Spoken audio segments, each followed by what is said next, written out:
Hola, soy Tulio, tengo 26 años y soy un voluntario ASA. Hoy estamos aquí para hablar de Luis, que nos vas a contar un poco su historia y de cómo llegó aquí en Ecuador. Hola Luis, ¿cómo Hola, estás? Julio. Bien, ¿y usted? Todo bien. Empezamos hablando un poco de tu viaje. Tú empezó tu viaje en Venezuela y la primera etapa, ¿cuál fue? ¿Dónde llegaste? Colombia, ¿Y cómo llegaste en Colombia? ¿Pasaste la frontera en bus, andando? en bus. Salí con mi mamá el 10 de marzo, y a Colombia un 13 de marzo, en Manizales, la ciudad que queda en Colombia. ¿Y cuánto te quedaste ahí? 3 meses. ¿Hiciste algo como trabajar, Sí. estudiar, no sé? Ahí, mientras tanto, vivía con mi mamá y trabajaba en carpintería, haciendo mudanzas, en tapicería de muebles. ¿Y cómo te encontraste ahí? ¿Estabas bien? ¿Y echabas de menos tu país? Sí, solo echaba de menos mi país un poco, pero sí me sentía bien. Sí, estaba con mi mamá, pues, me sentía bien, o sea, me sentía cómodo. Que a pesar de que estaba lejos de mi familia, estaba con ella. ¿Y ya encontraste diferencia como entre Venezuela y Colombia, como el trabajo, la vida, la seguridad? Básicamente todo porque Venezuela estaba pasando por un mal momento en ese entonces, ya ahora mejorado un poco, entonces en ese entonces estaba como que en estado crítico, ya, y Colombia era como que una opción a emigrar en, digamos, economía, seguridad, sí, básicamente todo lo cubría. Y después 3 meses te decidiste de venir en Ecuador, decidiste solo, pasó algo. Es que yo estaba en Manizales y me llamó una tía de Bogotá. Me dijo que fuera con ella, pues. Entonces, digamos, para conocer, y me emocionó la idea de ir a Bogotá. Mi mamá ya había regresado a Venezuela. Estaba yo con un amigo. Y bueno, le pedí permiso a mi mamá hasta que me deja ir a Bogotá, y ahí, digamos que ahí fue donde fui tomando el rumbo solo. Llegué a Bogotá y me separé de mi tía. Ahí pronto nos fuimos a Ecuador, hasta acá. Decidimos tomar rumbo acá. Ella me dijo porque Colombia tomó la misma situación que en Venezuela. Se puso en estado crítico y decidimos viajar hasta acá. Y nos separamos llegando a la frontera de Ecuador. ¿Y a Bogotá cómo llegaste? En bus, Y después de Bogotá hasta la frontera en Ecuador, caminando. ¿cuántos días más o menos? 10 días más o menos. Sí, 10, 15, entre 10 y 15 días, porque ya de ahí hasta acá no hay mucho tiempo. Y más o menos quieres contar un poco cómo fue el viaje, lo que pasó en estos 10-15 días, para dónde pasaste, si pasaste por Trocha, el camino cómo fue, un poco para explicar a quien no sabe nada de todo esto, cómo es un camino y cómo es pasar la frontera. Bueno, básicamente se basa en que todo va a ser ilegal. O sea, siempre va a haber policías de por medio. La trocha es, como ya todos saben, básicamente ilegal, porque además está la guerrilla. Está allá, y cuando no va a pasar tiene que evadirlo, eventualmente. Tiene que estar con ese miedo de que no vaya a haber ningún problema con los militares. ¿Pasó algo que te enseñó bastante? ¿O encontraste gente te uniste a ellos, como nuevos amigos, gente que todavía sigues hablando con ellos, que te ayudaron? ¿Está algo que te recuerdas este viaje todavía? Vaya, me uní con mucho. Venían migrantes venezolanos y colombianos, como, digamos, unas 50 personas en un grupo. Ya estar con ellos, ya que me separé de mi tía. Bueno, en el momento que yo me separé de mi tía, ahí es donde empiezo a viajar solo. Y sabes que cuando el migrante viaja, más que todo lo que le dicen mula, son los camiones. Y decido montarme en una y estaban 4 venezolanos allí, 4 personas. Decidí viajar con ellos sin conocerlos. Digamos que nos llevó como una hora de camino, y ahí me tocó quedarme con ella, pues, socializar con ella y seguir el camino, o sea, digamos, solo, pues, que no los conocía. Y en estos días, para comer, para beber, para dormir, ¿cómo estabas organizado? ¿Estaba alguna, no sé, asociación que ayudaba a los migrantes? ¿Estaban operadores ahí? El ACNUR viene, digamos, tiene no solo esta asociación, sino tiene, digamos, son como, por lo menos a los migrantes, les ponen como varias fundaciones, no sé, casas con ayuda, digamos, hoteles por 3 un día, o algunos simplemente van de paso y les entregan algo de comida para su viaje, pues, para que ya no, digamos, no tengan que llegar al extremo de pedir para comer. Y sí, tuve la suerte de encontrarme con varias ayudas de eso, que tenían comida. ¿Y para dormir? La dormida era como hasta que agarráramos una mula, porque en la calle no se podía dormir, pero si no era caminar y caminar hasta que, digamos, algo más seguro, encontrar una mula y tratar de descansar un poco allí, porque, o sea, no se puede dormir en la calle. ¿Y cuando llegaste a la frontera en Ecuador? ¿Cómo estaba en control? ¿Te dejaron pasar? ¿Encontraste también algunos ayudos una vez que llegaste a la frontera? No, la verdad es que está cerca a la frontera con, digamos, que es la Trocha de Colombia, o sea, es un río. Ahí, bueno, antes de llegar allí, siempre hay uno que, a pesar de que es ilegal, ahí los mismos ciudadanos de allá cobran por pasar en una tirolesa. Y bueno, como yo venía solo, o sea, se me dio la idea de juntarme con un grupo que iba como de 12, 15 muchachos, porque ellos tenían plata y empezaban a hablar de que para pasar por la tirolesa, por el río, había que pagar. Entonces, bueno, me uno con ellos y por eso te pasé ahí el río. Y ahí solo, bueno, el resto era solo montaña y se veían ya como que las casas, pues, de acá. Decían, ahí está Ecuador, y yo, o sea, no sabía, yo no sé ni dónde estaba, simplemente sabía que estaba pasando por una montaña hasta que llegué y le pedimos permiso a una señora para pasar hacia la carretera. Cuando llegamos a la carretera, esperamos como 30 minutos sentados comiendo los que nos habían dado, y o sea, particularmente yo me di cuenta que estábamos en Ecuador por un taxi que pasa y tiene la placa ecuatoriana, color naranjado. O sea, ahí es cuando me di cuenta que estaba en Tulcán. Y una vez llegaste en Tulcán, después, ¿cuánto tiempo tardaste a llegar en Quito? ¿Te quedaste algunos días en Tulcán? ¿Empezaste directo el camino por Quito? ¿Fuiste en otra ciudad de Ecuador? En Tulcán, bueno, seguí caminando hasta, digamos, creo que es la mitad, no sé cómo se llama, la verdad es que se me olvidaron tantos nombres, pero hay un hostal, se llama Hostal Quito, se llama.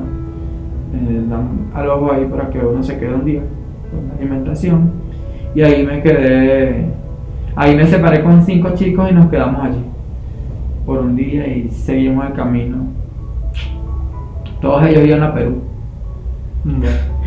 La verdad no sabía ni a dónde iba hasta que llegué acá. Simplemente yo había escuchado Quito, pero yo no sabía dónde venir. Cuando llegué acá, bueno, dije, bueno, acá no voy a pasar porque es el único nombre que he escuchado, hasta Perú no voy.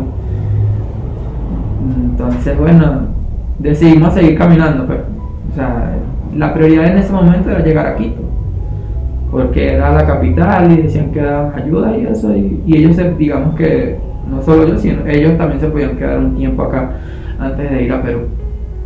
Decían que los ayudaban hasta con el pasaje para hasta la frontera con Perú, algo así. no lo recuerdo muy bien. Hice lo mismo que hice con las demás personas, seguimos caminando hasta, si no me equivoco, Ibagué, creo que es Ibagué, la ciudad que está antes de Quito. Sí, creo que hasta ahí fue donde caminamos y decidió recogernos una minivan escolar, esas amarillas, de acá de Quito.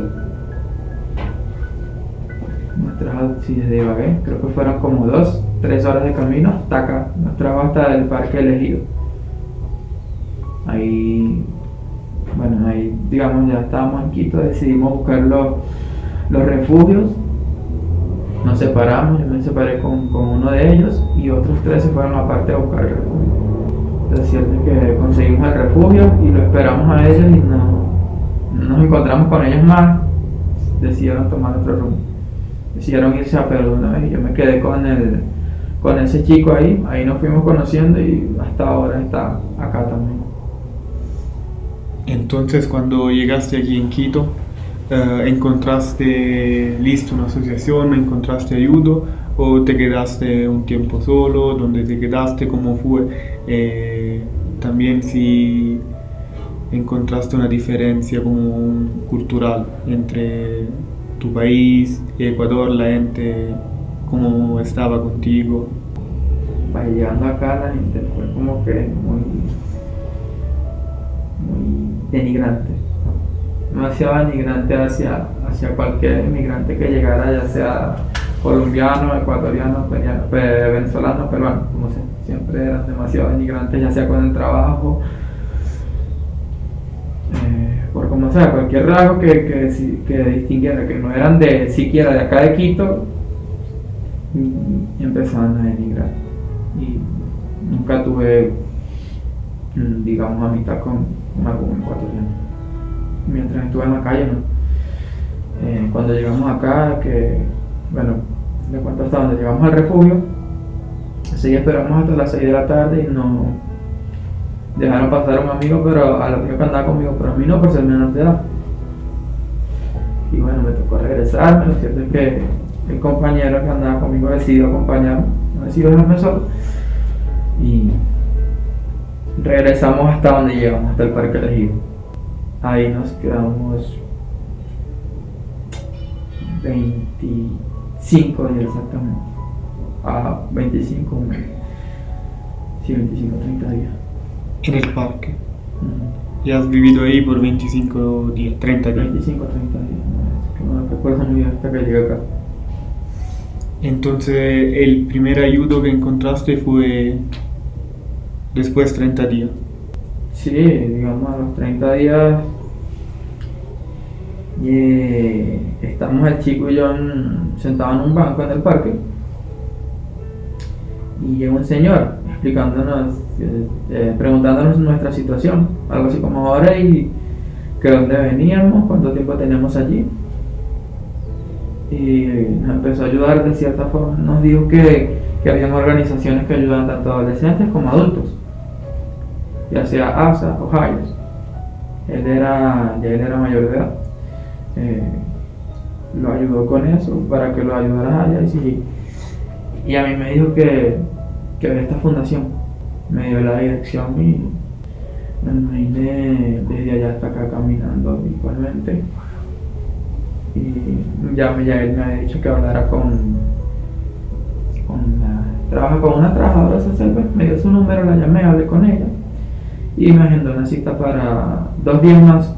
A los 2 días llegué, hablé con ella y me ofrecieron de una vez estar en la casa, ya que la casa tiene como que 2 ayudas para los adolescentes. No es ayudarlos, creo que ambulatorio, cuando está ambulatorio, que lo ayuda con un arriendo, comida y eso, y otras estando en la casa, que digamos que es como que se adentra más en la situación del adolescente, me parece, en mi punto de vista así. ¿Y nos puedes hablar un poco de la asociación que te ayudó? ¿Cómo estás viviendo todavía ahí? ¿Cómo es la vida ahí? ¿Qué haces de normal? Y un poco de tu vida ahora en la asociación y dónde vives, con quién compartes tus cosas. Me parece muy bueno. Es un proceso de autonomía que tiende a cambiar a los adolescentes radicalmente. O sea, yo digo que está en el adolescente que quiera cambiar, porque si desde los puntos de vista profesionales si digamos que tienen todos los términos para ayudar al adolescente a crecer y formarse como persona, que es el proceso que ellos mantienen en la fundación. Y bueno, estando en la casa es chévere, es un lugar muy cómodo, la verdad que me siento cómodo allí. Cuando llegué yo pensé que era que iba a ser como más denigrante, así fueran mis paisanos, pues como dicen, que eran venezolanos los que están allí. Pensé que iba a ser un poco denigrante porque digamos que siempre pasa que llegaba a un hostal y ellos como que ya querían adueñarse del lugar. Entonces yo pensé que iba a ser así, pero no, fue de manera distinta. Siempre los chicos con mucho respeto desde que llegué. Hasta que se fueron, llegamos a formar una amistad. Digamos que hasta hacer unos proyectos juntos. Y sí, siempre fue todo con mucho respeto. Me parece muy buen trabajo de la Fundación de verdad. Más o menos, ¿con cuánta gente has vivido en la asociación? ¿Hasta cuántas personas? No sé, ¿puedes explicar también cómo es dividido? ¿Con quién compartes tu espacio? Bueno, ¿Solo con chicos, solo con chicas? Tengo casi 5 meses en la... He visto tanto como llegar e irse personas muy rápido. O sea, se iban, venían otros. Solo hay un compañero que está ahí conmigo desde que yo llegué. Las chicas, cuando yo llegué habían como 6 chicas en la casa. Eso fue, creo que han sido los cambios que han tenido más cambio la casa de chicas que de chicos. Llegaron muchas ahí, se iban. En la casa habían 6 chicos cuando yo llegué. En el transcurso de un mes se fueron todos, solo quedé con el compañero que está hasta ahorita. Y llegó otro compañero como a los 2 meses, se fue. Ahora hace como 2 semanas está otro con nosotros. ¿Y cuáles son tus planes? ¿Tienes un proyecto? ¿Tienes un sueño? ¿Qué quieres hacer en el futuro? ¿Cómo te ves en 2-3 años? Proyectos acá sí tengo. Sueños tengo, pero no pienso culminarlos acá. Ya sea porque digamos en 1 o 2 años tengo que viajar a Venezuela y quedarme allá para culminar y empezar y culminar ese proyecto, que es ser futbolista profesional. Pienso terminar los estudios acá porque estoy estudiando con el INSEE de Venezuela, de Caracas, Venezuela, que es la capital. Gracias a Dios conseguí estudiar allí y ahí me estoy como que preparando para tomar una carrera universitaria y tomar la carrera de veterinario. Pero sueños y proyectos tengo, por los momentos acá solo tengo uno, que es el que me ha llamado la atención desde pequeño, pero el tiempo, ciertas cosas, hasta digamos no tener los recursos siquiera para grabar una canción no me da. O sea, ser músico, escribir y grabar canciones, ese es un proyecto que tengo acá. Estoy trabajando en eso ahora y quiero, digamos, salir adelante acá con eso. ¿Cuándo empezaste tu viaje? ¿Sabías dónde ir? ¿Cómo te fuiste en Colombia? ¿Ya sabías de ir en Colombia o solo empezaste a viajar? ¿En Venezuela? Sí, cuando estabas en Venezuela empezaste todo. Vaya, digamos que yo vivía con mi mamá, pero desde pequeño siempre me gustaba como que ser muy independiente. No voy a decir que es como que era tan escasez, porque vivía bien con mi mamá. Por lo menos el lujo de nosotros era comer. Ya en Venezuela, como la situación estaba tan crítica, el lujo era comer y ya yo me sentía bien simplemente teniendo para la comida, estaba bien. No necesitaba ropa, o sea, si no lo tenía no me quejaba. Pero ya que yo veía que mi mamá no podía darme ciertas cosas, entonces, digamos, agradecido y con ella y con Dios y la vida, pero yo dije, y digamos que siempre he tomado algo con que la pobreza es el impulso más grande que tiene el soñar. Siempre uno tiende a soñar más, no como un ejemplo, como una persona que lo tiene todo desde pequeño, básicamente no sueña, simplemente lo primordial, que es súper lento, uno tiende a soñar más cuando está de bajos recursos. Y bueno, me había contado que Colombia tenía más posibilidades de salir adelante, ya sea en la economía, pues, que era lo primordial, ya se hacía un poco más escaso para a pesar de que ya no pagamos luz, agua, no pagamos servicio, a veces se hacía muy escaso para la comida y ya no quería seguir pasando ese problema. Y como mi mamá tiene 2 hijos, o sea, mis hermanas, vivíamos los 4, digamos que quería como que apartarme de ahí para que mis hermanos vivieran más bien. No quería seguir siendo como un peso, que para la madre nunca es un peso un hijo, pero digamos quería ayudarla de cierta manera. Y ya mi mamá había viajado mucho antes, cuando la situación estaba mejor. Mi mamá había viajado mucho: Chile, Perú, Argentina, y conocía todo. Yo siempre le había pedido desde pequeño que me llevara, pero nunca podía por, digamos, documentación, ni siquiera cédula de identidad tenía. Cuando cumplo los 16 años, mi mamá por decirme, ya a mí casi se me había olvidado eso, pero ella me recuerda, hijo, vámonos a Colombia, me dice una noche. Y yo digo, bueno, vámonos, sin pensarlo, le dije yo, vámonos. Y bueno, nos fuimos a Colombia y fue donde cambió todo. Todo bien hasta los 3 meses que pasé con mi mamá, que ella decidió regresarme y yo decidí irme con mi tío. Ahí fue donde cambió todo radicalmente. Entonces podemos dividir tu viaje en 2 partes. La primera, el viaje con tu madre, donde sabías dónde ir, en este caso en Colombia, y la segunda donde empezaste después a viajar sin una dirección, porque no sabías de venir aquí justo. Y si puedes decir algo a algunas personas que se encuentran en tu misma situación, como a tu compañero de Venezuela, ¿qué le vas a decir como un consejo? ¿Te encuentras bien ahora o piensas a veces de regresar en casa? ¿Piensa que fue suerte llegar aquí? No, sí me encuentro y me siento bien, pero no, la verdad es que no se lo recomiendo a nadie. Si una cosa es viajar y tener la seguridad de un lugar donde vas a llegar y por lo menos dónde vas a viajar, y con qué y cómo vas a viajar. Otra cosa es así a la deriva, tirarse hacia la deriva sin saber a dónde vas a ir. Con que simplemente con la fe en Dios, pues nunca perdí la fe en Dios y supe que algo iba a llegar. Porque si ve bien, muchos, no por hablar de ellos, porque son mis hermanos venezolanos, pero muchos pierden la cabeza y con 10 días de camino y con desesperación, con hambre, hasta el lado y matan. Pero nunca perdí la fe y sabía que siempre iba a llegar a algún lado. O sea, que Dios me iba a bendecir si sigo con la misma mente. Antes dijiste que tu sueño es regresar un día en Venezuela y empezar la carrera de veterinario. No, la carrera de veterinario, digamos que eso es como...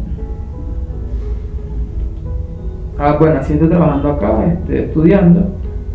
Siempre, por lo menos el estudio va a ser, digamos, como no estoy haciendo...